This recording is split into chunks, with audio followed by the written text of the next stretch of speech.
On est aujourd'hui le dimanche 12 février, on est le 19 Shvat, et aujourd'hui, cours de paracha, parce qu'il n'y aura qu'un cours cette semaine, puisque comme ça a été annoncé, les cours reprendront uniquement lundi en 8, donc le lundi 20 février. Et donc comme nous n'avons qu'un cours cette semaine, on a décidé de le consacrer à la Parsha de la semaine, qui est Parshat Mishpatim. Alors avant de rentrer dans le cours, on peut dire une mise au point très importante. Cette Parsha est une Parsha qui est très très difficile. D'ailleurs, on pourrait dire que la majorité des parachiotes qui vont venir maintenant dans les semaines à venir sont des parachiotes difficiles parce qu'elles se présentent, comme vous le savez, et d'une manière très technique, soit cette paracha, Parshat Mishpatim, qui est une paracha où on ne parle pratiquement que de lois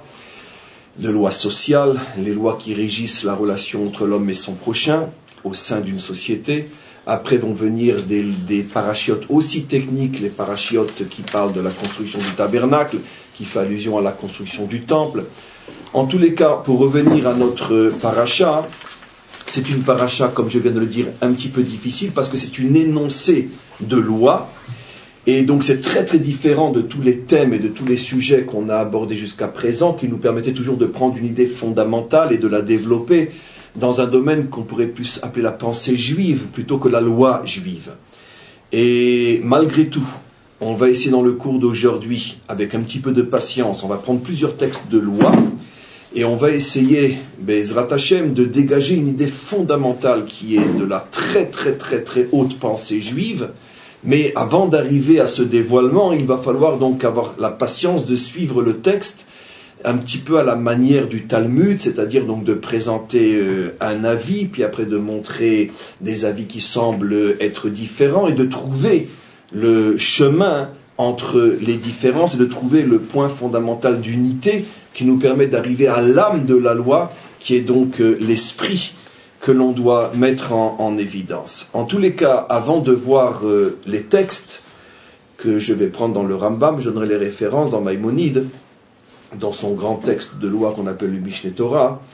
Je vais d'abord faire une sorte de Hakdama, de préliminaire avant de rentrer dans le vif du sujet. Comment se fait-il, on vient donc de lire cette semaine la paracha du don de la Torah, et comment se fait-il, donc Parshat Yitro, on a consacré différents cours la semaine dernière, comment se fait-il que la première paracha qui vient après la paracha du don de la Torah soit une paracha qui, du début jusqu'à la fin, ne fait qu'énoncer des lois sociales, c'est-à-dire les lois qui régissent la relation entre l'homme et son prochain dans ce monde concret, dans ce monde terrestre, donc au sein d'une société. Alors la réponse est aussi évidente que la question, surtout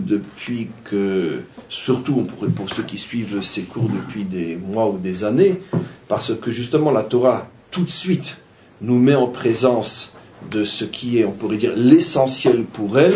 La Torah n'est pas une religion, la Torah ne s'intéresse pas aux choses spirituelles uniquement, la Torah s'intéresse essentiellement, surtout et en priorité, aux choses terrestres. La Torah a été donnée pour que les hommes vivent sur terre et non pour qu'ils vivent dans l'espoir d'atteindre un autre monde. C'est en ce sens que la Torah n'est pas un opium, puisqu'on pourrait dire la définition même d'une religion opium, c'est une religion qui n'a rien à proposer aujourd'hui et qui maintient le croyant dans, on pourrait dire, l'espoir, dans une attente de « ça sera mieux demain ». Donc ça, c'est la définition même d'une religion fausse, d'une religion opium. La Torah, bien sûr, étant tout le contraire, pour tout de suite nous mettre au parfum de ce qu'elle est et de ce qu'elle veut. Tout de suite après la paracha du don de la Torah, c'est comme si la Torah maintenant, finalement, dévoilait ce qu'elle est. D'abord, elle nous a été donnée, et puis après, tout elle nous dit, voilà ce que je suis là pour te permettre de vivre sur terre, dans ce monde concret. Mais là aussi, je vais rajouter quelque chose de très important qu'on va mettre en évidence au fur et à mesure de ce cours qui, je pense, sera relativement long, puisque c'est le seul de la semaine.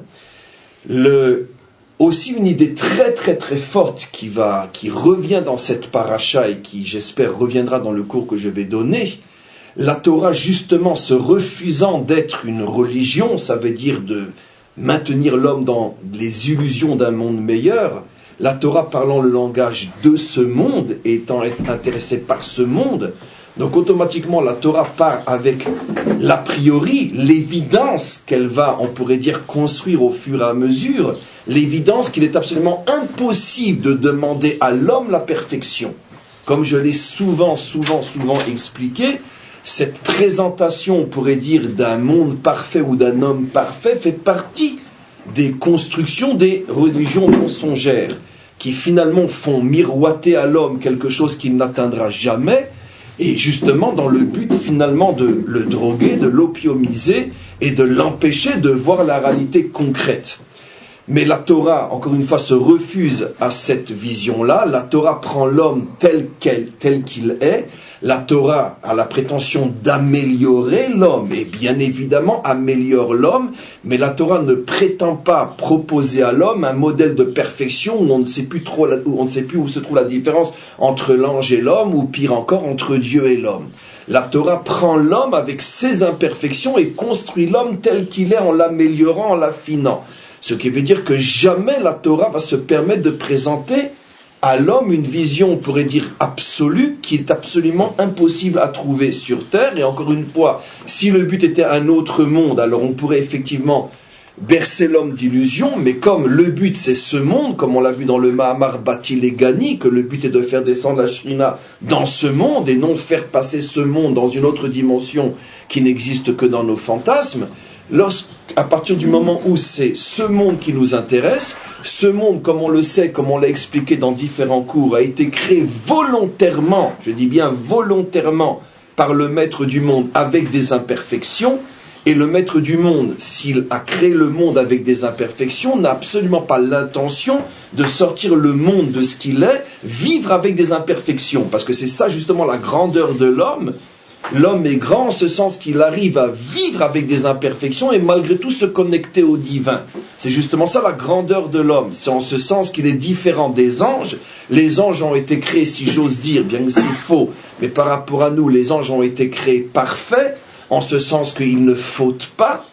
Mais les anges ne sont pas le projet. Le projet est précisément l'homme qui faute et qui doit vivre avec ses difficultés et malgré tout se connecter à Hachem. C'est ça la véritable grandeur de l'homme et c'est ça le projet.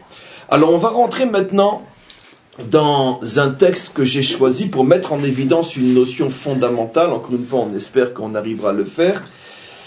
On va lire différentes lois issues du Mishneh Torah, le livre fondamental, on pourrait dire, de la loi d'Israël qui, comme on le sait, ramène toutes les lois d'Israël les unes après les autres, sous différentes catégories, les lois traitant de tel sujet, les lois traitant de tel sujet. Et là, comme c'est Parshat Mishpatim, qui parle essentiellement de l'exercice de la justice sociale, j'ai choisi donc un texte ou différents textes dans cette œuvre du Mishneh Torah, donc écrite par le Rambam Maïmonide. On va lire certains passages, après on en lira d'autres, on va les comparer. Au fur et à mesure, je vais vous montrer quels sont, on pourrait dire, d'abord le chidouche, la nouveauté et en même temps les difficultés. Et on va construire le cours comme on a l'habitude de le faire lorsque l'on part clairement à partir d'un texte. Donc le premier texte que nous allons lire se trouve dans le livre de Shoftim du Mishneh Torah, je donne les références pour ceux qui voudront regarder par eux-mêmes, dans le 12e chapitre de Ilchot Sanhedrin. Et on commence à lire. Le Rambam donc va nous expliquer maintenant comment se passe donc la procédure judiciaire dans le cas donc de condamnation d'un accusé. Alors, Ketzad Danin Dine Nefashot. Comment procède-t-on pour en arriver à appliquer éventuellement une peine de mort pour des fautes bien évidemment très graves? On verra que nous on va surtout se concentrer sur des fautes de meurtre. Un assassin qui a tué une ou plusieurs personnes, comment on le juge? Alors il dit la chose suivante, on va aller doucement. Kesheyavo edim lebet din, lorsque les témoins arrivent au tribunal, bien sûr, évidemment, il ne dit que l'essentiel, derrière chaque mot se cachent des milliers de choses, enfin pas se cache, il n'y a pas de mystère ici, mais tout ce que le Rambam ne dit pas, parce qu'il est ici un législateur, il va droit au but, directement à l'essentiel. Veomri, mais eux ils disent, les témoins, Raïnou ploni zesheavar avera plonit, on a vu un tel, donc on vient témoigner qu'un tel a commis telle faute. Omrim laem, première chose qu'on leur demande, Makirim atem oto, est-ce que vous le connaissez personnellement? Itratenbo, est-ce que vous l'avez vu au moment où il a fauté et est-ce que vous l'avez mis en garde de ne pas fauter comme on va le voir? Parce que tout de suite, ce dont on veut s'assurer, c'est ce que les témoins viennent au nom de quelque chose qu'on leur a rapporté, au nom de ce qui leur paraît peut-être évident, au nom d'une déduction, au nom d'une...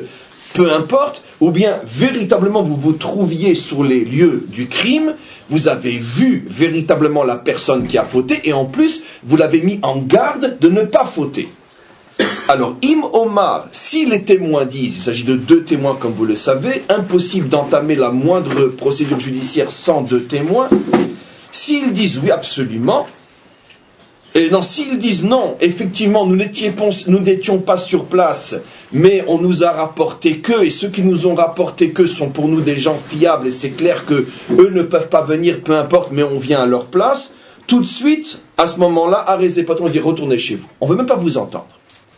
Donc, première chose, ça veut dire que des témoins qui viennent au nom de on nous a dit que, on sait que, on ne peut pas entamer une procédure judiciaire grave, c'est-à-dire une procédure judiciaire qui peut mettre en cause la vie de celui sur lequel porterait l'accusation. Tout de suite, on lui dit rentre à la maison. Parce que c'est pas comme ça qu'on commence un jugement. Regardez la suite. Echad talmid chacham, que l'accusé soit, maintenant on passe à une autre loi, que l'accusé soit un talmid chacham, c'est-à-dire un homme qui connaît lui-même la loi, ou amaretz, ou un ignorant, tsarir atra'a. Il ne peut y avoir procédure judiciaire que si l'accusé, qu'il soit un sage, enfin un homme qui connaît la loi ou un ignorant, il ne peut y avoir procédure judiciaire que si, comme on va le voir, juste avant la faute qui pourrait le condamner à mort, il a été mis en garde de ne pas la faire. Et regardez jusqu'où ça va.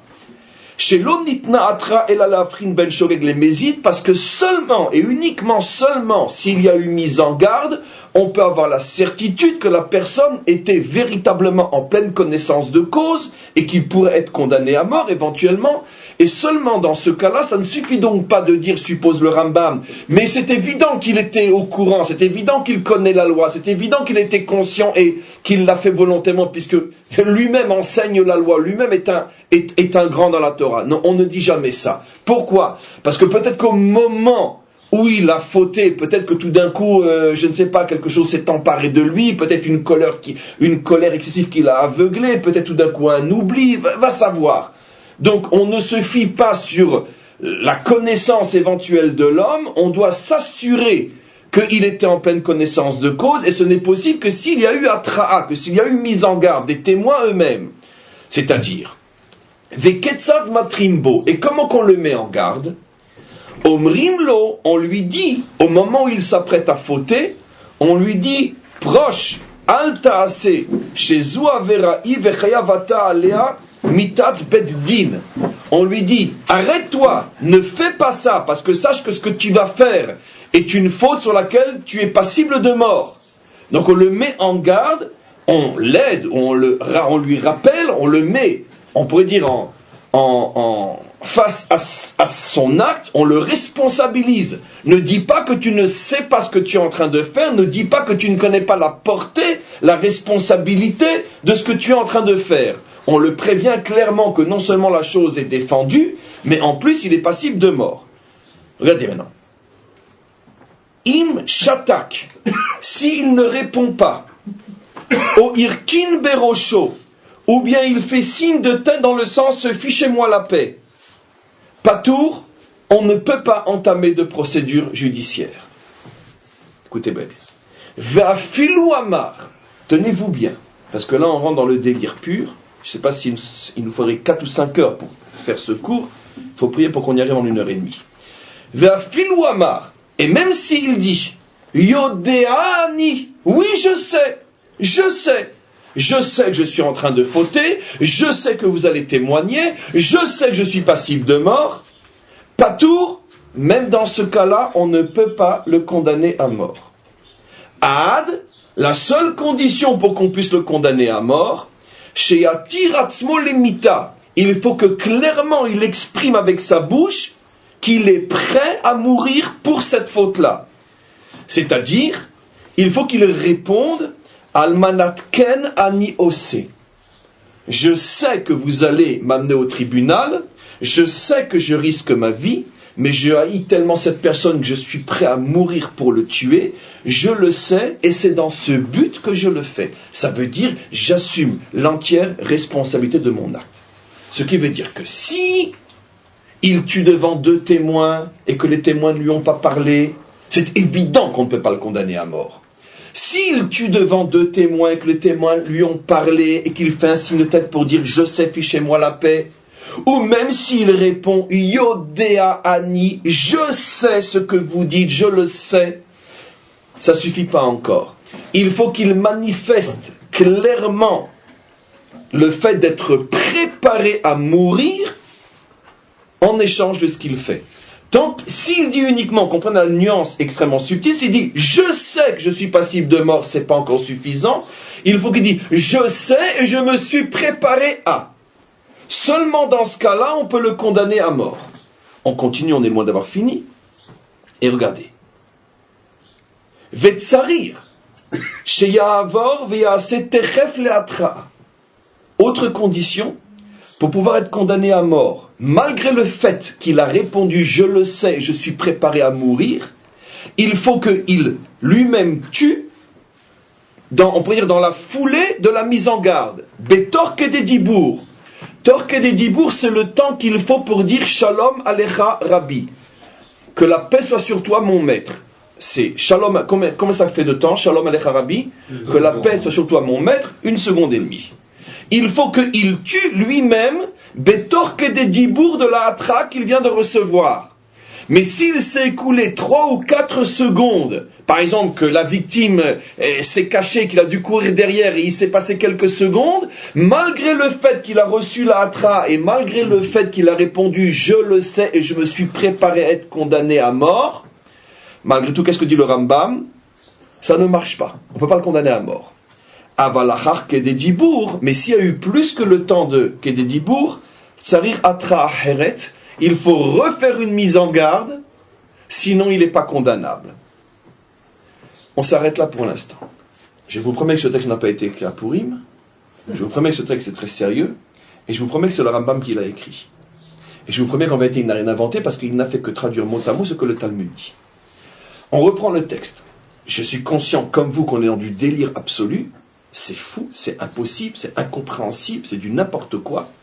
Parce que c'est tout simplement irréalisable. C'est pas que l'idée est du n'importe quoi, bien que même sur l'idée, on pourrait éventuellement discuter est-ce que c'est du n'importe quoi ou pas. Mais indépendamment du problème philosophique, excusez-moi le gros mot, ce que pose cette halakha-là, ça veut dire est-ce que ça a un sens ou pas? Techniquement parlant, c'est pratiquement irréalisable. Est-ce que vous avez déjà vu quelqu'un qui tue devant 2 témoins? La première chose qu'une personne fait avant de tuer quelqu'un, c'est de se cacher. Deuxièmement, vous avez déjà vu quelqu'un qui laisse les témoins à ce point s'approcher de lui qu'il peut encore discuter avec eux, si déjà il ne se cache pas au point qu'on le voit de loin. Mais vous avez déjà vu quelqu'un qui tue en présence de 2 témoins qui sont à ce point près de lui qu'on peut encore discuter? Vous avez 3e question, vous avez déjà vu quelqu'un qui, au moment où il est prêt à tuer, discute avec ses témoins? Vous avez déjà vu quelqu'un qui a un revolver en main et qui tire pas d'abord sur les témoins qui lui disent qu'ils vont le dénoncer? Ils lui disent, on va dénoncer. Vous avez déjà vu quelqu'un qui dit, je sais, vous pouvez me prendre après le crime, je suis prêt à mourir? Et vous avez déjà vu quelqu'un qui tue Betor kededibour 1 seconde et demie après qu'il ait reçu une atra'a? Et pourtant, c'est dans notre livre de loi. C'est très, très, très sérieux. Un peu de patience, parce que je vous garantis que ça vaut l'attente. Donc, c'est, encore une fois, sur le plan philosophique, je pense, mais on ne doit pas surtout l'enregistrer, c'est une idiotie totale. Sauf si on va arriver à déchiffrer ce qui se passe. Mais indépendamment de ça, sur le plan technique, c'est irréalisable, c'est absolument incompréhensible. On va aller un petit peu plus loin. Les témoins ne doivent pas se voir aussi, je crois, non? Les témoins doivent se voir. Ils doivent se voir les deux? Bien sûr, au contraire, ils doivent se voir. On va aller un peu plus loin. Je vais vous amener maintenant, excusez-moi, je tourne les pages. Je vais vous amener maintenant toujours dans Ilchot Sanhedrin, au 20e chapitre. On était dans le 12e chapitre, maintenant on va aller dans le 20e chapitre. Et regardez ce que le Rambam dit. En bet din onshim beomed adaat. Un tribunal n'a pas le droit de punir uniquement sur des certitudes da'at, on pourrait dire sur des certitudes intellectuelles. Ça veut dire, je suis sûr que. tu ne peux pas exercer la loi à l'encontre de quelqu'un, on parle d'une loi qui le touche lui, pas son argent ou une condamnation à rembourser un objet abîmé ou volé, mais on parle des condamnations sur la personne elle-même, comme une peine de mort. Un tribunal, même s'il a une certitude, alors ce que ça veut dire, tenez-vous bien, là c'est encore plus de dire que ce que je viens de lire, même si le tribunal a une certitude, ça veut dire cartésiennement parlant, c'est incontournable, c'est sûr et certain. La halakha, la loi d'Israël nous dit En abeddin onshin beomed adaat. C'est-à-dire, et là, alpi edim bereia brura. Seulement si c'est clair que la faute que l'on veut punir a été vue, ça veut dire s'il y a une certitude visuelle de la faute commise et non une certitude intellectuelle de la faute commise. C'est-à-dire, alors maintenant regardez où on va. Afilu ra'u ha'edim, même si les témoins ont vu quelqu'un, rodef achar chavero, qui court après une victime, veitrubo, et qu'ils l'ont mis en garde, ça veut dire qu'ils ont respecté les témoins, tout le processus qui peut permettre éventuellement une condamnation. Ils sont là, ils le voient, ils lui parlent et il répond. Puisque sinon il n'y a pas d'atras, c'est pas une mise en garde s'il n'a pas répondu. Donc de ce côté-là, il n'y a pas de problème. Mais seulement qu'est-ce qui s'est passé ? Excusez-moi, c'est le ridicule, mais supposons, dans la seconde et demie de Torquay des Dibourg, d'accord, il est passé par un coin, d'accord, où il est rentré dans une pièce où se trouvait la victime, et pendant la fraction, pendant les 2 secondes entre l'atra et le meurtre, il ne le voyait pas, parce qu'il l'a tué derrière un arbre. Ou bien, autre cas, ce que je viens de dire, chez Nichnesu Aharav, le temps qu'ils arrivent sur les lieux du crime, parce qu'ils couraient très très vite, Venirnesu Aharav, ils sont arrivés juste après, ou Matsu Harug, ils ont trouvé la victime morte, ou Meparper, donc cadavré, Vasaïf Menatef Dam Biadaorek, et l'épée pleine de sang, le couteau plein de sang, dans la main de l'assassin. O'il velo raou be'et sheikaou, comme ils n'ont pas vu de leurs yeux le coup porté, en betdin orgim be'edut zou, le tribunal ne peut pas condamner à mort sur un tel témoignage.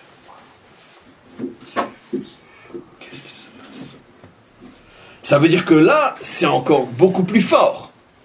Parce que là, c'est évident, il n'y a personne d'autre aux alentours, c'est clair que personne n'est rentré et a pu sortir, c'est véritablement lui qui a le couteau plein de sang, mais il semblerait qu'il y ait ce qu'on appelle dans le langage du Talmud une Gzerat HaKatuv, une sorte, on pourrait dire, de décret qui dépasse l'entendement. Pour qu'il y ait témoignage qui puisse arriver à condamnation à mort, il est important qu'il y ait vision de l'acte, et l'association intellectuelle de 1 plus 1 égale 2 ne suffit pas. Encore une fois, tout le monde comprend que ici, ce qui manque, ce n'est pas parce qu'il y a peut-être un doute, c'est peut-être pas lui. C'est pas de ça qu'on parle. On n'a pas de doute. Mais la Torah n'a pas autorisé un tribunal à exercer la justice sur uniquement un savoir, une compréhension logique, même si elle est réfutable. Ça marche pas comme ça. Donc, qu'est-ce qu'on a mis en évidence dans ces 2 lois-là ? On a mis en évidence que finalement, la Torah interdisait à un tribunal d'exercer la peine de mort, selon, on pourrait dire, un mode de fonctionnement évident, parce que c'est comme ça que ça se passe sur Terre. La Torah a refuté ça. Elle n'accepte pas.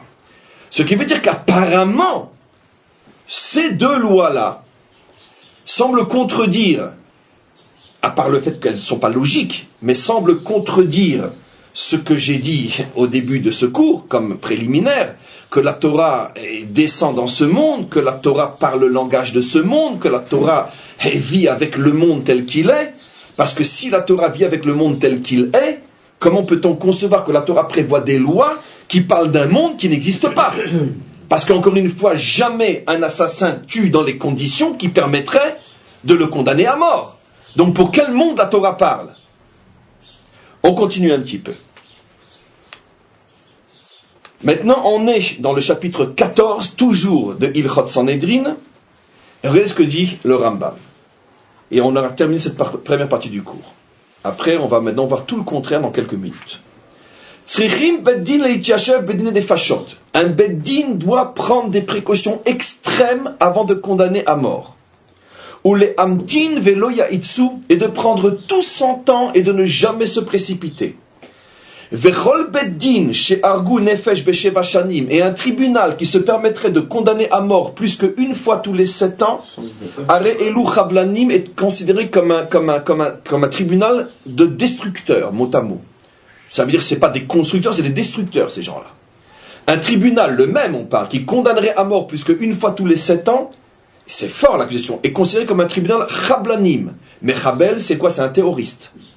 Donc c'est un tribunal terroriste. Ça ne peut pas être un tribunal normal. On les appelle du nom de ce qui est le plus méprisable, des terroristes. Ça veut dire quoi? Une fois plus que 7 ans, c'est des terroristes. Mais attention! De quoi le Rambam parle ici, comme expliquent tous les commentaires? On ne parle pas d'un tribunal qui tuerait 3 ou 4 fois en 7 ans, parce qu'il exagérerait dans son jugement. Parce que dans ce cas, ce n'est pas un tribunal terroriste, c'est un tribunal de salopard. Et c'est pas la même chose, puisqu'il juge alors que les conditions ne sont pas remplies. Non. On parle d'un tribunal qui éventuellement a toutes les règles de la loi de son côté, c'est-à-dire donc des règles qui, comme on a prouvé, sont pratiquement irréalisables, mais il les a de son côté, et il veut tout simplement les appliquer, et malgré tout, s'il condamne à mort plus qu'une fois tous les 7 ans, il est considéré comme un tribunal terroriste.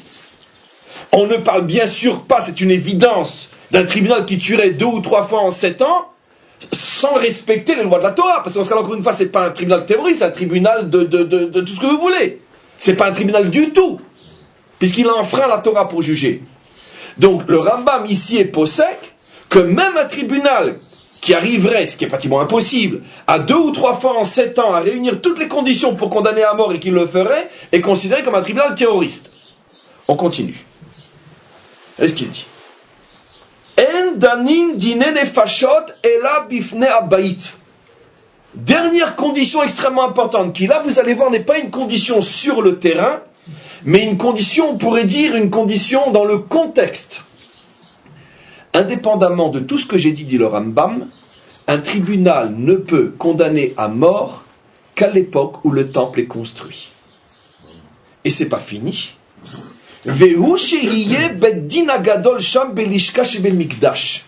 Deuxième condition, un tribunal ne peut condamner à mort que si le temple est construit, et que si le grand Sanhédrin, qui n'est pas forcément celui qui condamne à mort, car il suffit d'un tribunal même de n'importe quelle ville qui peut condamner à mort, théoriquement. Mais il faut que ça soit une époque où non seulement le temple est construit, mais que le Sanhédrin Agadosh, à la référence, on pourrait dire, source de la Torah d'Israël, soit présente au Beth Amikdash, car comme on le sait, le Sanhédrin Agadol siégeait à l'endroit du temple.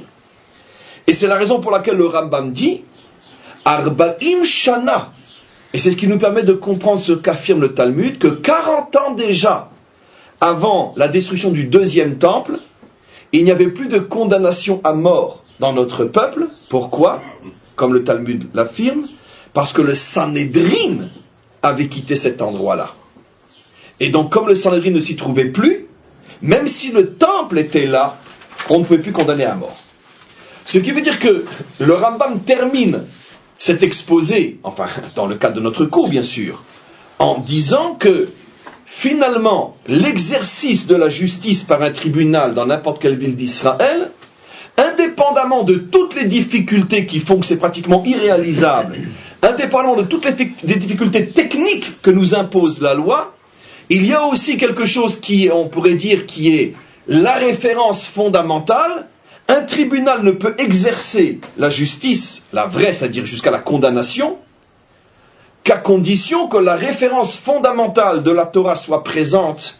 Et la référence fondamentale, c'est l'endroit du temple avec la présence du Sanhédrin.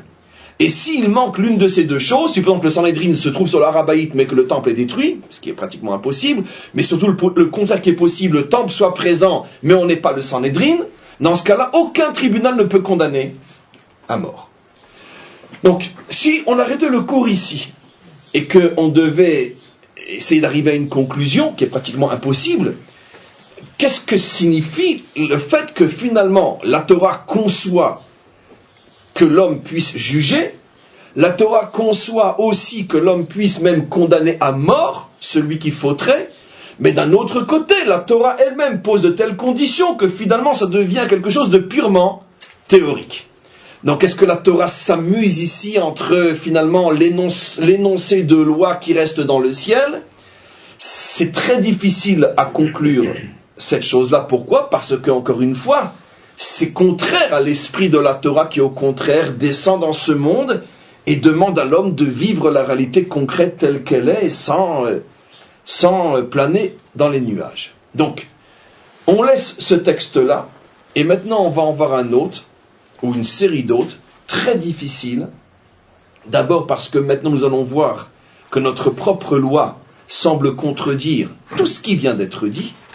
Vous allez voir que le Rambam lui-même, c'est pas un autre auteur, rapporte dans le même livre et dans le même chapitre d'autres lois qui semblent, parce qu'on va tout de suite voir que ça ne fait que sembler, ça ne contredit pas, mais qui, dans l'esprit et dans la forme, semblent contredire tout ce qu'on vient de dire et donnent au contraire à l'homme un pouvoir presque démesuré d'exercer la loi sur autrui.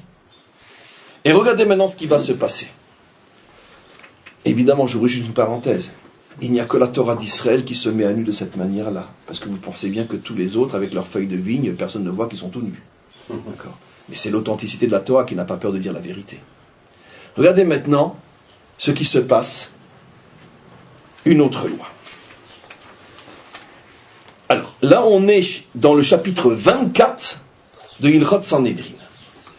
J'ai choisi différents textes comme ça, mais il y en a de nombreux, et j'ai pris ceux qui me paraissaient les plus importants.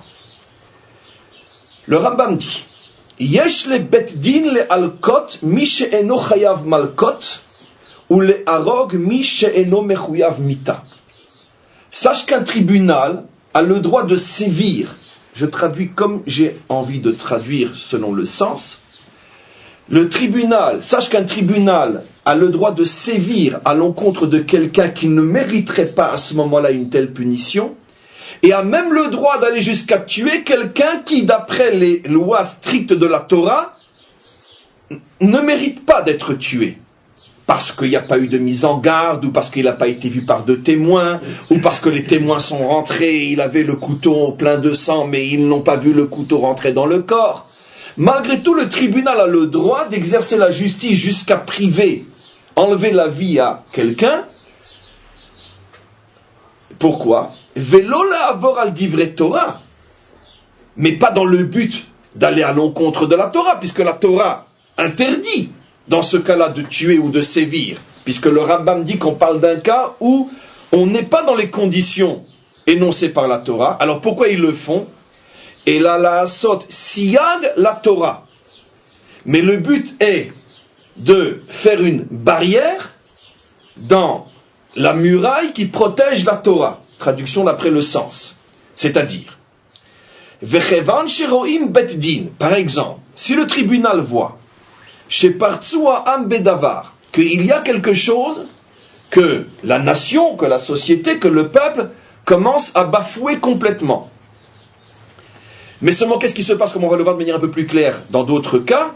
Ceux qui bafouent la loi s'arrangent toujours, parce que c'est tout simplement ce que tout le monde fait, s'arrangent pour fauter de manière à ne pas remplir les conditions que la Torah donne pour être condamné. C'est-à-dire, ils se comportent tout simplement comme des fauteurs normaux. Un fauteur normal ne se fait pas photographier en pleine action. Il n'amène pas deux témoins avec lesquels il parle. Et si jamais il est surpris par deux témoins, qu'il a une arme dans la main, les premiers qui sont tués, c'est les témoins. Donc il ne laisse pas de traces. Donc on parle d'un fauteur normal. Si le Beddin se rend compte qu'il y a trop de fauteurs normaux, et que la société risque de sombrer dans la faute, parce que d'après les lois de la Torah, ils ne sont jamais condamnables, alors est-ce qu'on va dire que dans ce cas-là, la Torah nous transforme en bonne poire? Non. Dans ce cas-là, on a un moyen de défense qui est Yesh lahem ligdor le tribunal a l'obligation de fermer la brèche par laquelle se faufilent tous ceux qui justement vivent selon la réalité et donc ne sont jamais attrapables par la Torah, ou les chazek adavar, et d'utiliser la force, kefi maché yerae lahem, selon ce qui leur semble nécessaire.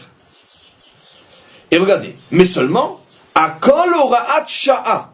Mais ce genre de comportement s'appelle oraat sha'a, c'est-à-dire une intervention ponctuelle, du moment, mot à mot de l'heure. Une mesure d'urgence. Une mesure d'urgence, absolument. C'est pas la bonne traduction, mais c'est le sens.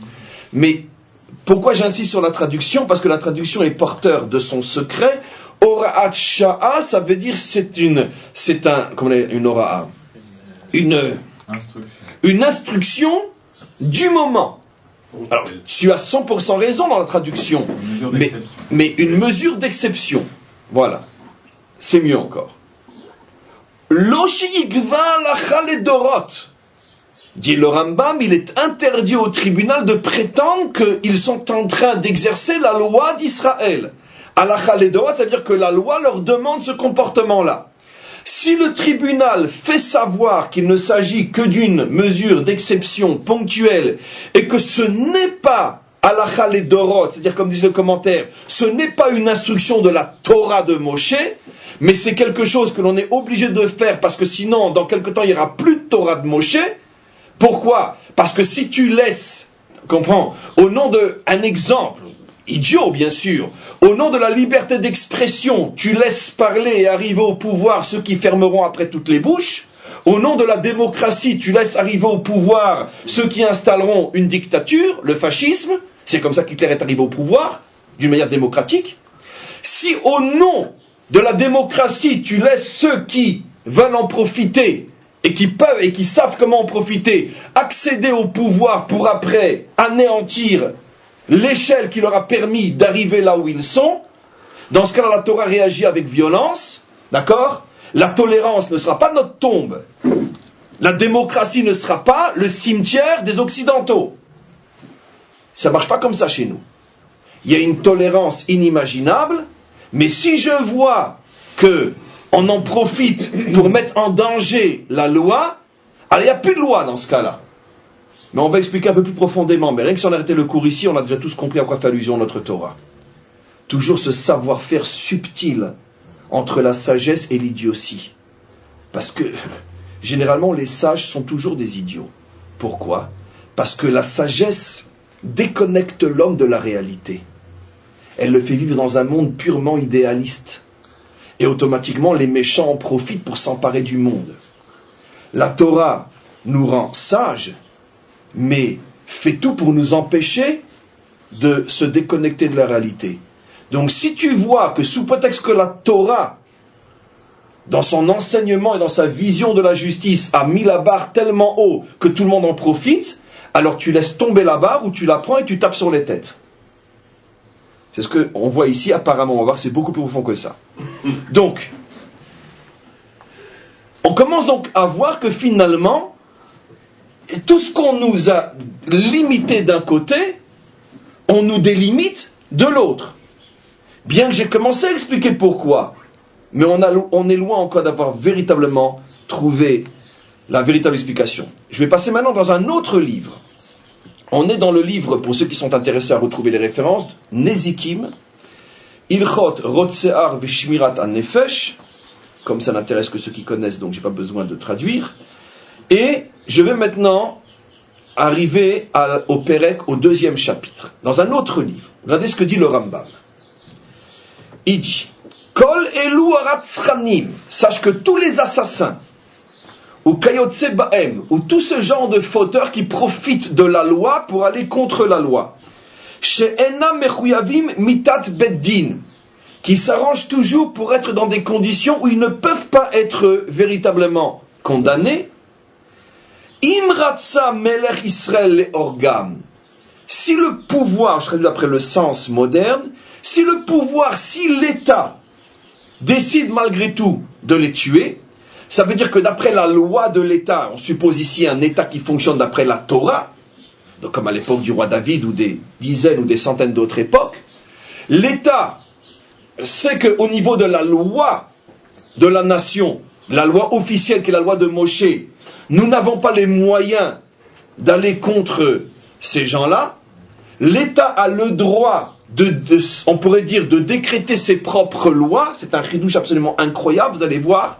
C'est-à-dire que la Torah suppose et permet à l'homme d'avoir sa propre justice, une justice qui est, on pourrait dire, tellement forte qu'elle peut aller jusqu'à condamner à mort quelqu'un qui, d'après la loi d'Israël, la loi de Moshe, la loi d'Hachem, n'est pas condamnable à mort.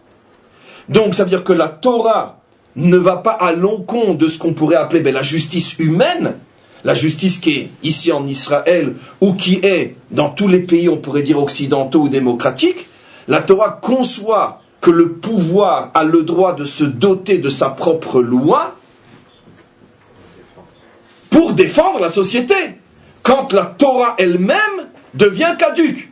Il y a une question bien sûr qui reste, que je suis obligé de ramener, mais pourquoi la Torah elle-même ne l'a pas dit? Pourquoi ça doit passer par la loi de l'homme? Ça va être le fond du cours. Qu'est-ce qui empêchait la Torah de prévoir elle-même, d'après la Torah, qu'on puisse tuer quelqu'un, même si on ne lui a pas dit « tu sais que » et qu'il a répondu « oui, je sais que ». Ou pourquoi la Torah n'a-t-elle pas conçu qu'on puisse tuer quelqu'un si on le voit avec un couteau plein de sang et que la victime est morte sous ses pieds? Pourquoi faut-il en arriver par dire non? La Torah ne l'a pas conçu, mais la Torah permet à l'homme de le concevoir. On joue à quoi? Vous comprenez ce que je mets en évidence? Il y a ici une notion fondamentale qui est en train de s'élaborer grâce à ce cours, quelque chose d'absolument fabuleux, dont on aura véritablement besoin dans quelque temps, quand le Mashiach va se dévoiler, qu'on va construire une société qui fonctionne après les lois de la Torah. Eh bien, ce genre de cours vont devenir, on pourrait dire, le yom-yom dans notre société. Ça veut dire comment la Torah conçoit, on pourrait dire, ce juste équilibre entre la loi divine et la loi humaine. Ceux qui disent que la Torah n'a pas conçu la loi humaine sont des imposteurs, c'est faux. La Torah conçoit la loi humaine. L'homme a le droit de rendre justice. Là où la Torah volontairement ne s'est pas prononcée, ou là où la Torah volontairement a refusé elle-même de se doter des moyens d'exercer la justice. Elle confie à l'homme la possibilité de le faire. Regardez ce qu'il dit. Imratza meler Israël le orgam. Si le pouvoir décide de prendre les choses en main, bedina malchut, parce que là, le pouvoir a le droit d'exercer la justice, Vetakanata olam, parce que le pouvoir, son souci, c'est la survie de la nation. L'etakaneta olam, la vie dans ce monde. Si ce n'est pas le pouvoir qui s'en occupe, alors qui va s'en occuper? Donc, le premier rôle d'un bon gouvernement, c'est d'assurer le bien vivre de la société. Donc, s'il y a des gens qui mettent en danger la société, et même si la Torah, pour des raisons qu'on n'a pas encore compris, mais que vous commencez à deviner, ne s'est pas dotée des moyens de s'en séparer, de s'en débarrasser, eh bien le roi a le devoir de le faire. Areshut beyado, on lui donne le pouvoir de le faire. Vechen, de même, Imraou beddin, même un tribunal, Raoul les organes a le droit de condamner à mort, Beoraat sha'a, mais à condition que le tribunal fasse savoir qu'il ne s'agit que d'une loi, on pourrait dire décidée ponctuellement, mais ce n'est pas une loi de la Torah de Moshe. Ça veut dire, si c'est le pouvoir n'a pas besoin de se justifier. Le pouvoir est là pour faire, on pourrait dire, régner la justice, sans forcément se référer à la Torah. Et si c'est le tribunal qui sont censés être des hommes de Torah, plus que le roi, à ce moment-là, le tribunal, avant d'exercer la justice, doit dire au nom de quoi il l'exerce. Est-ce que c'est au nom de la Torah ou au nom de sa propre décision? Alors c'est soit raison d'État dans le premier cas, soit les lois d'exception dans le second. Si on veut. Imaïta shatzricha l'écart, mais bien sûr à condition qu'il puisse prouver, dit le Rambam, que le moment le justifie. Ça veut dire que véritablement on se trouve dans une situation d'exception. Un cas d'urgence. Et dans ce cas-là, là aussi, yesh lahem reshut kefi mashiru. Ils ont le droit selon ce qu'ils décident. Maintenant, regardez ce qu'il dit. Are shelo orgam ameler. Supposons un cas où le roi le pouvoir, donc le roi, c'est, parce que le texte a été écrit il y a des siècles, mais à notre époque, le gouvernement, si le gouvernement décide de ne pas tuer ceux qui se servent de la loi pour enfreindre la loi, se servent donc des limites de la Torah pour aller contre la Torah. Le roi, pour des raisons X, décide de ne pas intervenir. Velo aïta achatz l'écart, et qu'on ne parle pas non plus d'un cas où le tribunal peut prouver que c'est un cas d'exception.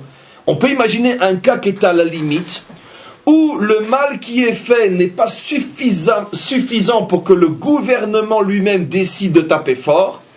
De même, le tribunal qui voudrait intervenir et condamner à mort ne sent pas qu'il a suffisamment d'éléments en main pour prouver qu'il s'agit effectivement d'une mesure d'extrême urgence, parce que le peuple va se révolter, le peuple va dire, mais non, vous exagérez là, c'est pas à ce point encore un cas dangereux. Malgré tout, on s'en tient pas là. Are bet din chayavim mikol makom laakota makaraba leosram bematzor ou bematzok shanim rabot ou l'tsaaram bechol minet tsaar. Ceux qui ont compris l'hébreu, tant mieux, pour les autres je traduis. Malgré tout, le tribunal a le devoir de sévir, et de sévir sévèrement, de les mettre en prison pendant de très nombreuses années, et de ne leur donner aucune commodité en prison. Ça veut dire qu'ils vivent véritablement en prison, on pourrait dire, dans le plus strict des nécessités. Ça veut dire on leur donne vraiment que ce qu'ils ont besoin, un point c'est tout. Ce qui veut dire, pas la prison d'aujourd'hui, avec télévision, avec possibilité de passer des diplômes, des études, des machins, etc. On va voir, on a encore un texte à voir. Ce qui veut dire que, même dans un cas où le roi refuse d'intervenir, parce que d'après la raison d'État, on n'est pas dans ce cas-là. Même dans un cas où le tribunal ne peut pas véritablement intervenir parce que la situation ne le permet pas à ce point, rester sans rien faire, c'est interdit. On a l'obligation, malgré tout, de sévir, et on sévit comment? En prison, dans des conditions très difficiles. Et dernier texte que nous lisons pour l'instant, il se trouve toujours lui aussi dans Ilchot Rotzer Vishmirat HaNefesh, et cette fois-ci dans le chapitre 4. Regardez ce qu'il dit. Aoreg Nefashot, celui qui a l'habitude de tuer de nombreuses personnes, un terroriste par exemple, Velo Ayusham Edim, mais il s'arrange toujours pour qu'il n'y ait pas de témoins, parce qu'il tue tout le monde, les témoins avec. D'accord. Et donc, ou bien qu'il s'arrange toujours pour qu'il n'y ait pas d'attrape, pour qu'il n'y ait pas de mise en garde. Donc un vrai tueur, Bekitsu, un tueur bien de chez nous, un vrai de vrai. Kol elu ratzranim, tous ces tueurs-là, konsim otan l'ekipa, on les met dans un cachot, ou c'est dans un endroit véritablement cachotier, ou ma'achilim otam lechen tsar ou maïm, on leur donne à manger uniquement un peu de pain sec et de l'eau. C'est dommage que c'est enregistré. Mais comme ça, moi, tout le monde saura que la Torah est vraie, puisqu'on n'a pas peur de parler. Et on les laisse dans ces conditions-là jusqu'à ce que finalement, ils meurent de maladie, parce que ce n'est pas des conditions dans lesquelles on peut survivre. Vous imaginez. Quelle est la différence entre le premier texte et là? Là, on parle de quelqu'un qui est connu comme étant un tueur. D'accord? Vous imaginez les prisons d'aujourd'hui, avec télévision, visite, possibilité de faire des études, téléphone, imaginez. D'accord, Internet, vous imaginez. D'accord. Donc, et puis après on les libère pour qu'ils puissent en faire d'autres, vous imaginez. Donc, mais je tiens à vous rassurer que ce qui est dit ici, c'est pas seulement vis-à-vis d'un tueur qui est officiellement l'ennemi de notre nation. C'est ici même vis-à-vis d'un citoyen juif à part entière, mais qui tout d'un coup, parce que X, Y, Z raison, il décide de tuer des gens pour des problèmes d'affaires, économiques, mafia, peu importe, la mafia chez nous aussi, d'accord. Donc, voilà, si déjà on devait traduire en termes modernes, un mafionnaire, d'accord, qui s'arrange toujours pour tuer de manière à ce qu'on ne puisse pas véritablement, d'après la Torah, le condamner, parce que d'après la Torah, il n'y a jamais de témoin, il n'y a jamais de trace, il n'y a jamais rien, mais on sait très bien qui il est, ce qu'il fait. D'accord? Ah, tu veux profiter de la Torah pour aller contre la Torah? On le prend, on le met au cachot, et en quelques mois, c'est fini, reste rien. Voilà, très bien. Non, il n'y a pas de Maasarolam, parce que Maasar... Oui, mais la peine à perpétuité, elle est possible dans nos civilisations, parce que la peine à perpétuité, excusez-moi, y compris, on lui donne suffisamment à manger, suffisamment de loisirs, de distraction, pour qu'il puisse y vivre 20 ans. Le Rambam est très clair. Ça veut dire qu'il ne va pas tenir longtemps. Parce qu'on l'y met dans des conditions telles que ça sera pas à perpétuité. Ah, bon, je ne vais pas le dire. Vous m'avez compris. C'est impossible, pourquoi? Parce que de toute façon, il ne pourra pas vivre dans ces conditions-là. Ça veut dire que le Rambam, la halakha est très très dure. Donc, évidemment, la question qui se pose maintenant, bien qu'on a déjà commencé à laisser se faufiler l'idée maîtresse de ce texte, la question qui se pose, c'est comment résoudre cette contradiction. Et afin de bien comprendre ce qui va suivre, je répète donc le problème qui se pose dans ces textes, finalement des maîtres d'Israël, que le Rambam résume, qui présente la loi et son contraire, et on ne sait plus comment s'en sortir. Parce que lu, c'est très facile, mais dans l'application concrète, c'est extrêmement difficile. D'un côté, on voit que la Torah, on pourrait dire pas frise, mais dépasse le ridicule au niveau de ses propres lois à elle, lorsque elle interdit à un tribunal de condamner à mort quelqu'un qui aurait tué devant 2 témoins, qui aurait été mis en garde, mais qui simplement n'a pas répondu « oui, je le sais, mais je le fais quand même », la Torah elle-même n'a pas donné la possibilité à un tribunal d'appliquer la peine de mort. On le voit avec le couteau à peine relevé du corps et le sang qui coule et le bonhomme crevé par terre, on ne peut pas le condamner à mort. Mais d'un autre côté, nos maîtres rapportent qu'il y a une manière, on pourrait dire parallèle, d'exercer la justice, qui, elle, finalement, donne à l'homme un pouvoir qui, lui, n'est plus ridicule, parce qu'il est ô combien nécessaire, mais en tout cas qui semble démesuré, où finalement le pouvoir a le droit de décider que même si telle personne ne rentre pas dans les catégories thoraïques, mais il met en danger la société, et nous nous chargeons de le faire disparaître, et même un tribunal, ce qui est un plus grand chidouche, qui est composé d'hommes de loi thoraïques, même lui a le droit de changer de casquette, d'une certaine manière, et de dire maintenant nous n'agissons pas en tant que sages de la Torah, parce qu'ils doivent quand même le dire et le prouver, mais ils ont la possibilité de le faire, mais nous agissons en tant qu'humains, qui sommes chargés de préserver notre nation de sa propre autodestruction, à cause de ceux qui profitent pour détruire, et donc nous allons maintenant nous juger et condamner, et même dans un cas où nous ne pouvons pas condamner à mort, de toute façon on le met en prison dans de telles conditions que de toute façon il n'y restera pas longtemps. Voilà ce qui est marqué ici. Alors, donc, la question qu'on a demandée, il y en avait été 2, je les répète, pourquoi la Torah elle-même n'a pas prévu ces cas d'urgence? Pourquoi la Torah se limite pour laisser l'homme se délimiter?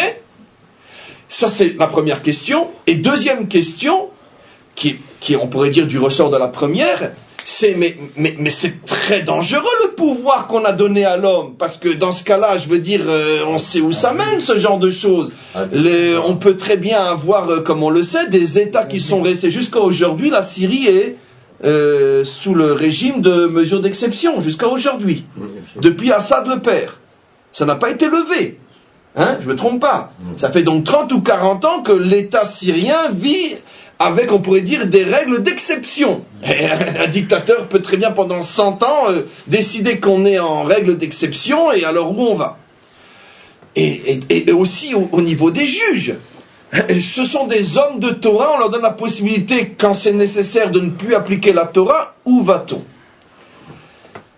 Donc, on va répondre à cette question, Bezrat Hashem. Ici, en vérité, derrière toute cette folie des textes que j'ai rapportés, la Torah glisse un message qui est d'une importance inimaginable, et souvent je le dis quand je suis en présence de ce genre de choses qui cessent de passer, qu'on ait le mérite d'être à la hauteur du message et de ne pas l'esquinter tellement il est au-delà de nos possibilités, tellement il est puissant. Et je pourrais presque dire que de cette Parshat Mishpatim que nous commençons cette semaine, c'est peut-être le plus grand et le plus nécessaire, le plus fondamental de tous les messages en matière d'exercice de la justice. pour pouvoir expliquer, on va remonter, comme toujours, quand on doit comprendre un message extrêmement puissant, on remonte toujours à la même source unique dans la Torah, qui s'appelle la faute de Adam Arishon. Dans la faute de Adam Arishon, on voit le mécanisme qui va nous permettre de comprendre ce que la Torah, justement, ici, met en évidence et ce qu'elle veut éviter, contourner et ce qu'elle veut nous enseigner. Rappelez-vous comment notre tradition, avec des preuves à l'appui dans le texte, comment notre tradition construit sa vision de la première faute. Vous vous rappelez tous que quand Chava répond au Nachash et il lui dit « Nous n'avons pas le droit ni de manger ni de toucher ».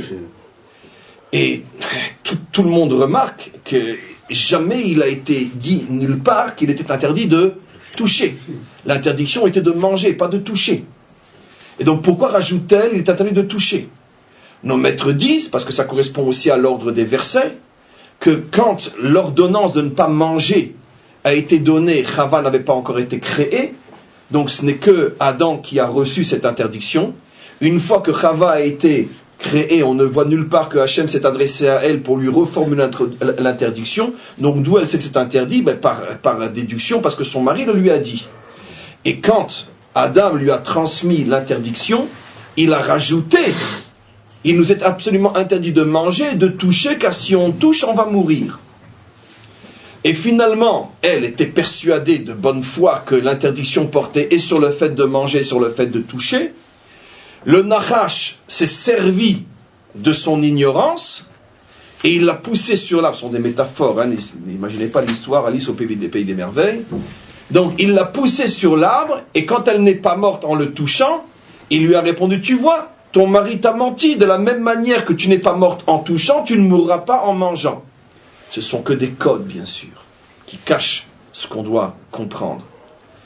Et donc, Rashi explique, au nom des maîtres d'Israël, de là tu comprends pourquoi on appelle cette faute-là la faute de Adam et non la faute de Chava, alors que c'est elle qui a tout fait, parce que c'est lui qui en est la cause. Parce que s'il n'avait pas rajouté « tu ne toucheras pas », le Nachash n'aurait eu aucun moyen de la faire tomber sur cette peau de banane, parce qu'elle aurait su qu'en touchant on ne meurt pas, et donc elle ne serait pas arrivée à manger.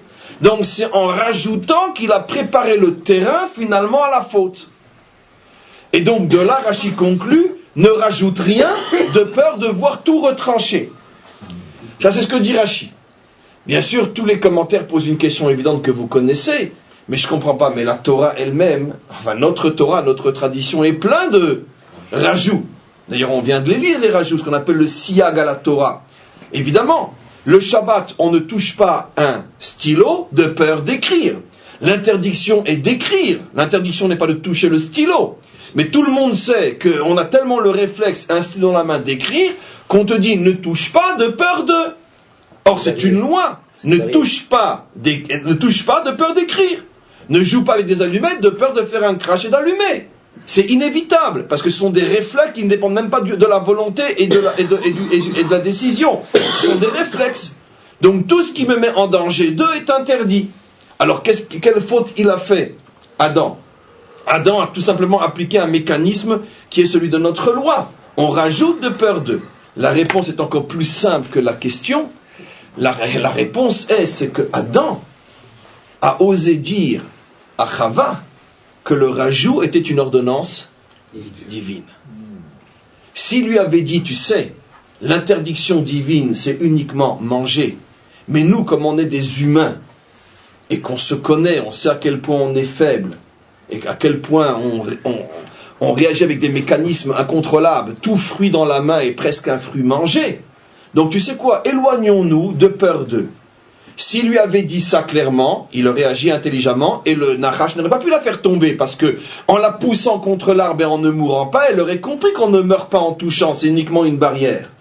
Donc la faute a été, et ça on le sait tous parce que vous l'avez déjà entendu des dizaines de fois, mais aujourd'hui peut-être expliqué de manière beaucoup plus profonde encore, finalement quelle a été la faute de Adam Arishon? Ça n'a pas été de manger, mais ça a été quoi? De transformer un rajout humain en loi divine.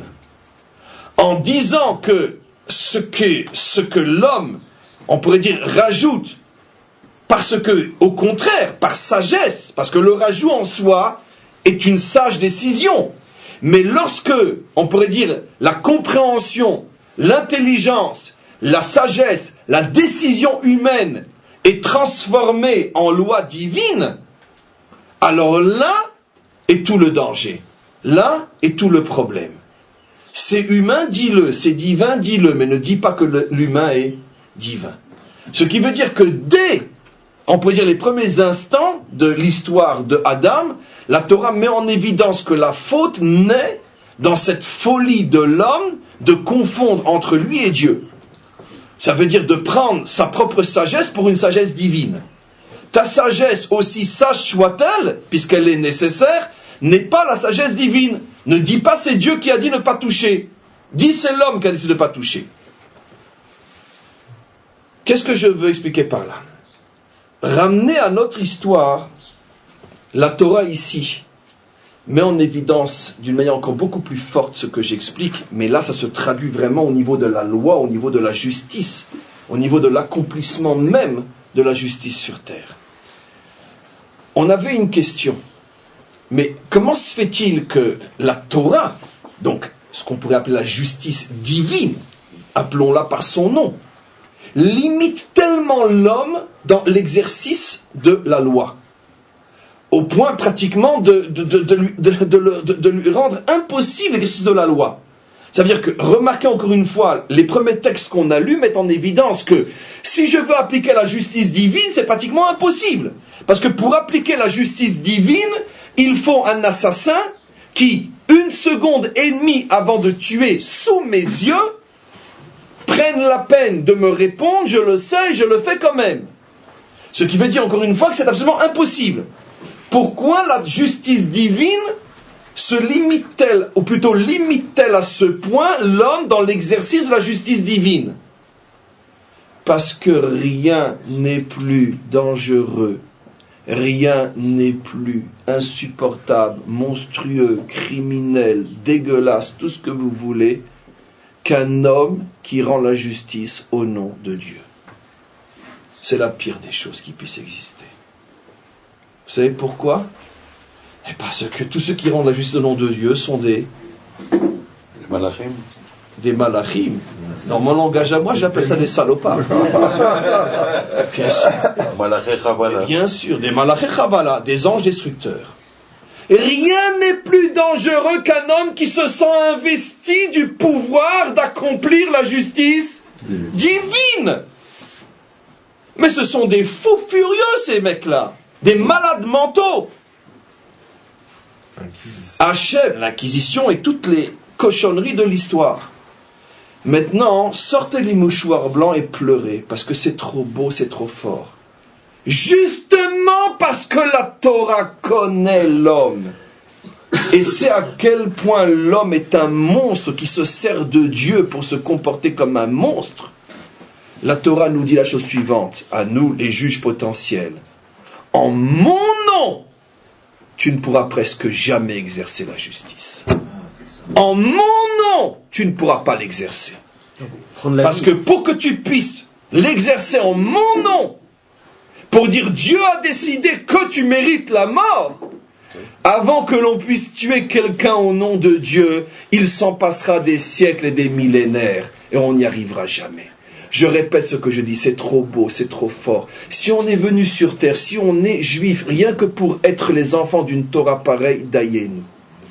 Jamais ce que nous disons n'a jamais été dit, pensé, inventé, imaginé par aucune religion au monde. C'est la preuve unique de l'authenticité de la Torah.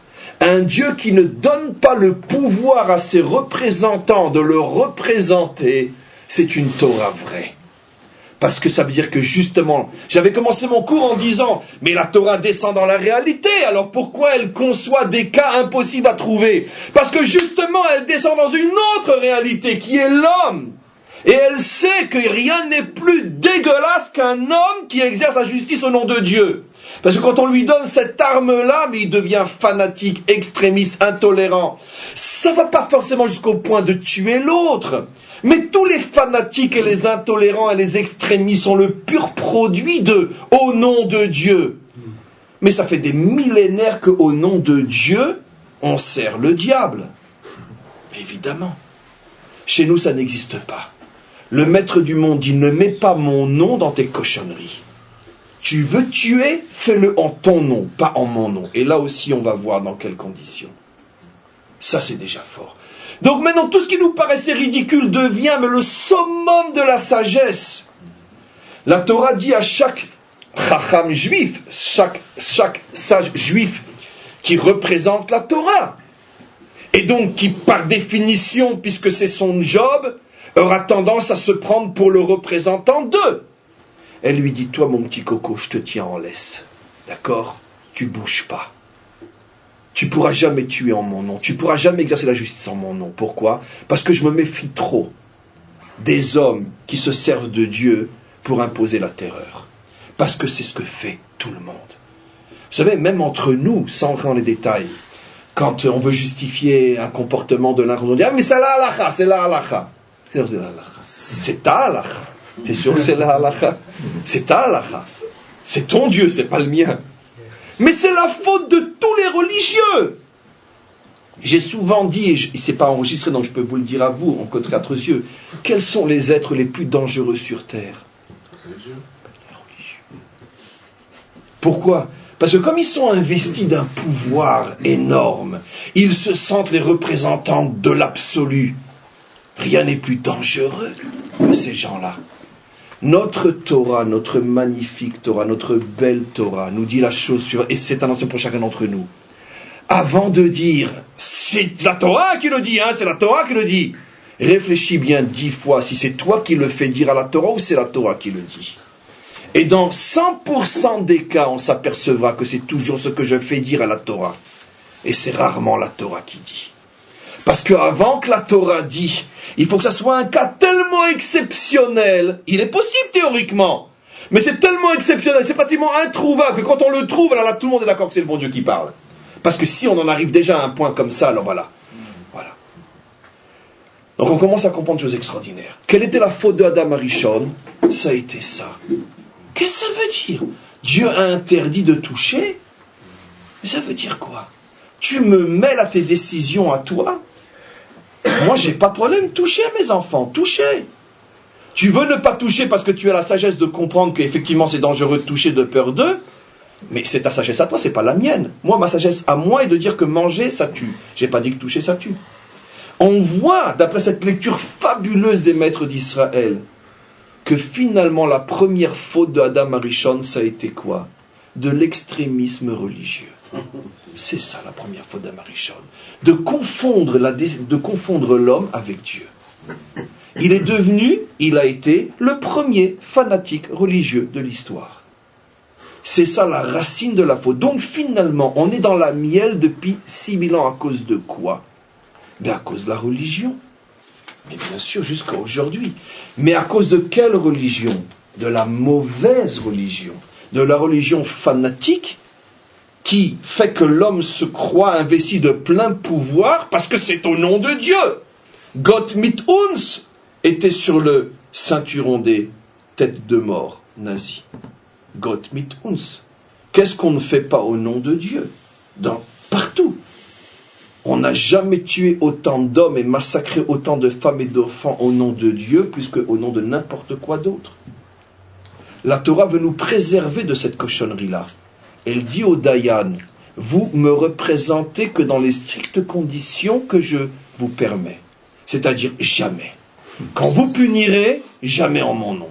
C'est pratiquement impossible. Mais d'un autre côté, alors on va tomber dans l'autre extrême, alors maintenant on va devenir les enfants du bon Dieu? Mais non. Parce que si on devient les enfants du bon Dieu avec une auréole sur la tête, qu'est-ce qui va se passer? Le monde va sombrer dans les mains de qui? L'anarchie, la force, la loi du plus fort. D'accord? C'est où le monde est entre les mains des religieux fanatiques, ou le monde est entre les mains des cochons. Mais entre les deux, on est obligé de remettre le monde entre de bonnes mains. Alors qu'est-ce que fait la Torah? Elle prévoit tout un système de lois qui autorise l'homme à exercer la justice, mais en tant qu'homme. On a encore une question importante à traiter, vous allez voir. En tant qu'homme. Ça veut dire que c'est pas moi, c'est l'homme. C'est le roi au nom de l'État. C'est les juges au nom d'une règle d'exception. Mais c'est pas moi, dans la Torah, c'est pas marqué que cet homme-là est passible de mort ou il est passible de prison. D'abord, la peine de prison n'existe pas dans la Torah, il faut savoir. Elle est demandée dans la loi d'Israël, mais c'est pas une loi de la Torah. Il n'existe pas. Alors donc, puisqu'il n'y a pas de prison dans la Torah et on ne condamne pas à mort quelqu'un qui n'a pas accepté dans la seconde et demie du meurtre de se laisser tuer. Alors pourquoi on a le droit et voire même le devoir? Mais là, je l'ai dit tout à l'heure, parce que ça c'est la réponse aussi à toutes les démocraties qui se suicident aujourd'hui. C'est la réponse à l'Occident qui, au nom de la liberté d'expression, est en train de préparer tous les goulags de demain. La Torah refuse le suicide collectif. La Torah refuse l'autodestruction d'une civilisation qui laisse le méchant surfer sur la gentillesse du crétin. Non, ça c'est sûr que non. Ça ne marche pas comme ça. Tu as le devoir de te battre et de taper s'il faut taper, même fort si ça doit être fort. Un terroriste, il s'est fait sauter il a mis une bombe dans un bus, tu le mets en prison, avec des visites, avec ci, avec ça, avec un téléphone, etc. Mais pourquoi Gilad Shalit a souffert pendant 5 ans? Mais parce qu'on avait des prisonniers à échanger. S'il n'y avait plus de prisonniers à échanger, il n'aurait pas souffert pendant 5 ans. Il n'aurait pas été kidnappé, puisque ça ne servait à rien. Contre qui on va l'échanger? Qui est responsable de la souffrance d'un prisonnier kidnappé pendant des années? Eh bien, ceux qui gardent en prison des assassins. C'est nous qui avons gardé Gilad Shalit 5 ans en prison. C'est pas le Hamas.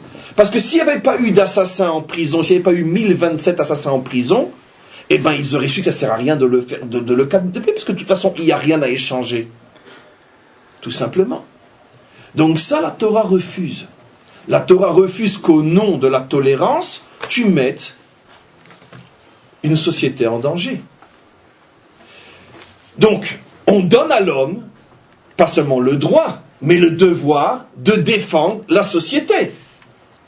Mesures d'exception, etc., etc., etc. Mais je vous pose une question, mes amis, parce que celle-là, elle est évidente. Mais alors, dans ce cas-là, qu'est-ce qu'on a gagné? Dernière partie du cours. Qu'est-ce qu'on a gagné? Alors, au lieu d'avoir des moines inquisiteurs ou des ayatollahs fous, d'accord, on va avoir des dictateurs débiles. Et qu'est-ce que la Torah a gagné? Parce que de la même manière, pour rentrer maintenant les pieds dans le plat, parce que c'est la question que vous avez tous sur le bout des lèvres, de la même manière que l'homme se sert de Dieu pour massacrer les Coptes en Égypte, dont tout le monde se fout, parce que de toute façon, ce n'est pas des Juifs qui les tuent, donc ça n'a pas d'importance. Donc, peu importe. De la même manière que l'homme se sert de Dieu pour commettre des atrocités, mais il se sert aussi de la raison d'État pour commettre des atrocités. C'est ce que fait Assad en ce moment. Et Assad, c'est clair qu'il ne le fait pas au nom de Dieu. Lui, au moins, il a l'honnêteté de dire que ce n'est pas au nom de Dieu qu'il le fait. D'accord? Donc, qu'est-ce que la Torah a gagné? Qu'est-ce que la Torah a gagné? Tu nous fermes la porte d'un côté pour nous empêcher de devenir des monstres en ton nom, et puis tu nous l'ouvres de l'autre côté pour nous permettre d'être des monstres en notre nom. Alors, qu'est-ce que tu as gagné? Parce que, allez, arrêtons les histoires, à partir du moment où le roi ou les juges ont la possibilité de faire des lois d'exception, et vous savez que la réalité n'est faite que d'exception. Donc l'exception va devenir une règle. Alors comment qu'on va s'en sortir? Alors, soyez choqués par ce que je vais vous répondre. De là, on voit une fois de plus l'authenticité de la Torah. La Torah n'est pas venue, et c'est la preuve qu'elle est vraie, pour nous faire miroiter une illusion qui est un opium.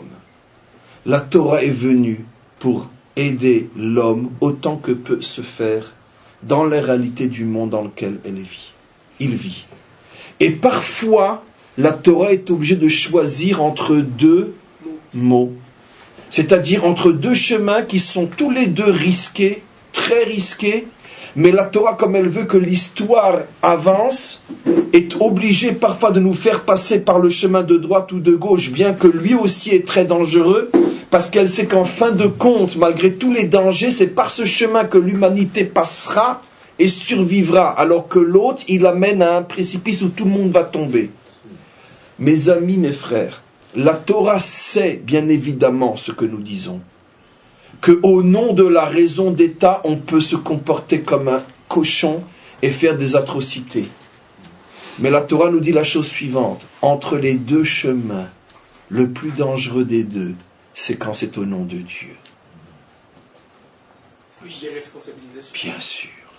Un dictateur, même si c'est un salopard, est infiniment moins dangereux qu'un moine ou un ayatollah.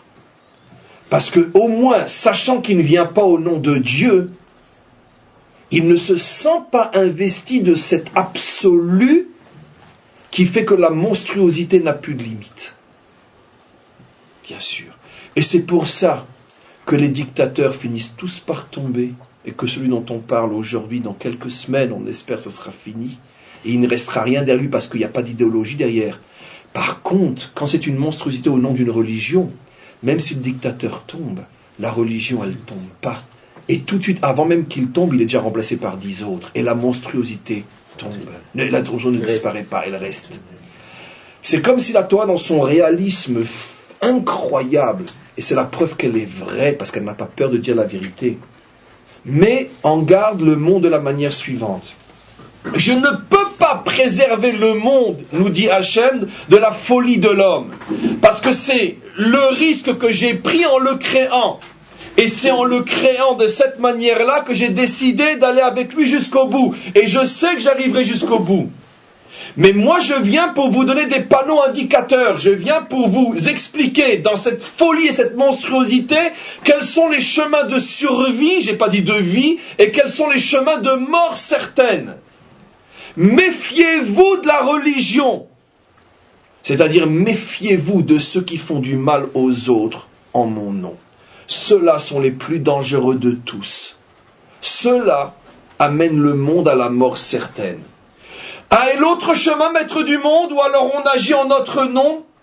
Ce chemin-là est aussi le chemin des monstres. Et ô combien de monstres!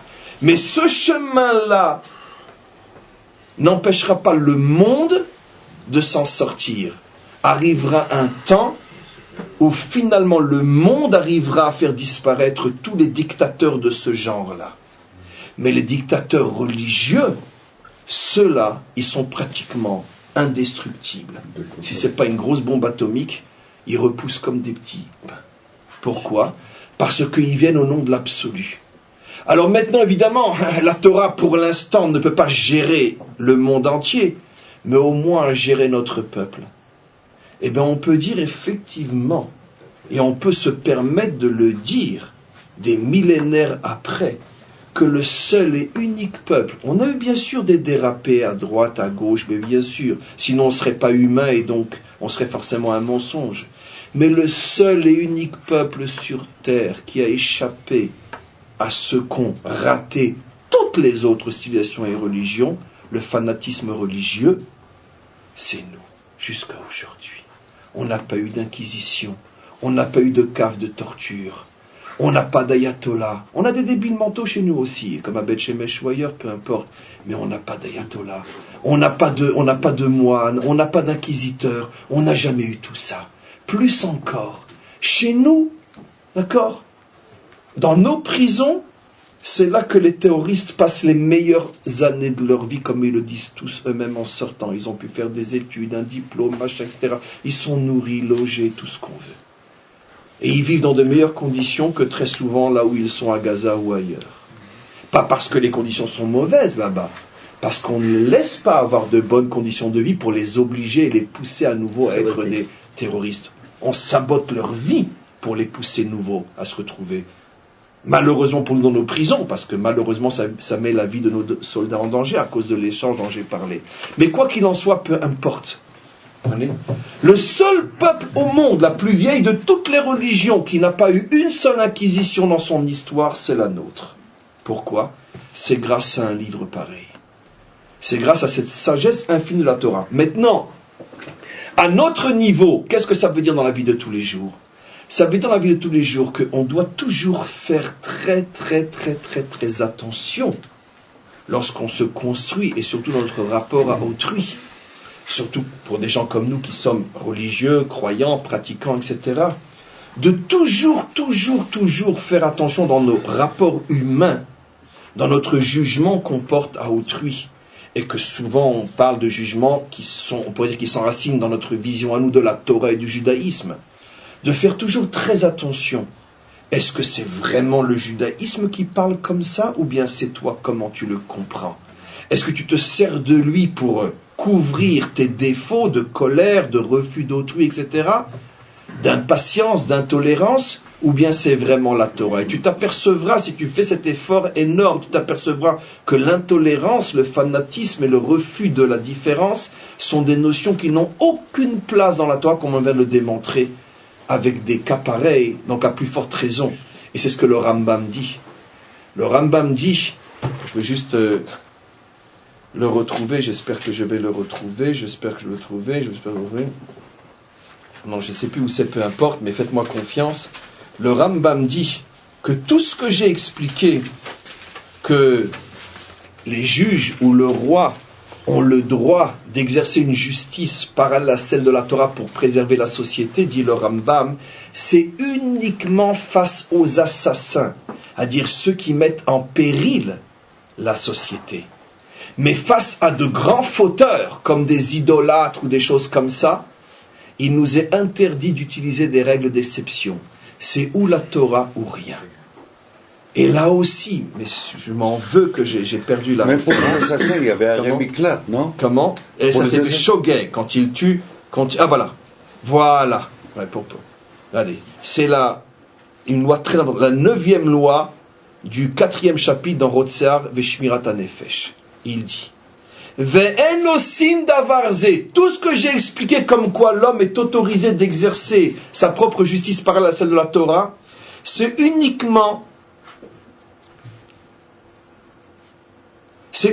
pour les assassins. Mais pour les autres cas de fautes qui sont aussi condamnables à mort, comme par exemple l'idolâtrie ou la profanation du Shabbat, etc., dans ce cas-là, im eno chayav mita, si on n'est pas dans un cas où d'après la Torah il est passible de mort, potrimoto, on n'a pas le droit de le juger. Et rajoute le Rambam, bien qu'il s'agisse de fautes qui parfois sont encore plus graves que le meurtre. Par exemple, quelqu'un, je ne sais pas moi, qui ouvrirait un temple idolâtre, quelque chose comme ça, alors que là c'est un assassin qui a tué une ou deux personnes. Malgré tout,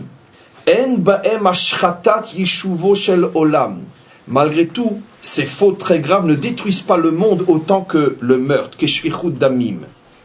Afilu avodat kochavim, même l'idolâtrie, ve'en sarir lomar, à plus forte raison, dit le Rambam, arayot, la débauche, au chilul Shabbat et la profanation du Shabbat. Mais ça ne vous donne pas envie de pleurer, surtout après ce qui vient de se passer dans le pays, il y a quelques... Qu'est-ce que dit le Rambam? D'accord? La justice contre les idolâtres, les débauchés, et tous ceux qui profanent toutes les lois de la Torah, à l'exception du meurtre, c'est ou ce que te dit la Torah ou rien, tu les laisses tranquilles. Et comme ce que te dit la Torah c'est inapplicable, tu les laisses tranquilles. Pourquoi? Parce que si on commence à tuer des débauchés, alors vous imaginez dans quel genre de société on va vivre?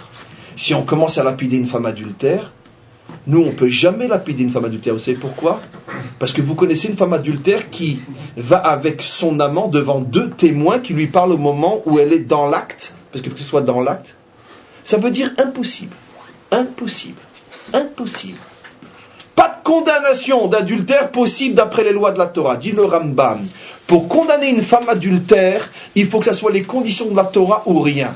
Et comme ce genre de conditions sont absolument impossibles sur terre, c'est une manière rigolote de nous dire tu ne condamneras jamais à mort une femme adultère. Et pourquoi, monsieur? C'est vilain quand même. Parce que si je te laisse lapider une femme adultère, c'est la fin du monde. C'est la fin du monde. Parce que ça commence comme ça et on ne sait pas où ça va terminer. Vous comprenez? Donc, Baruch Hashem, on arrête le cours pour aujourd'hui. C'était le premier et dernier cours de la semaine. On reprend ces cours, si Dieu veut, lundi prochain. Amen. Pas ce lundi qui vient, lundi en 8. Amen. Vechen Yiratzon.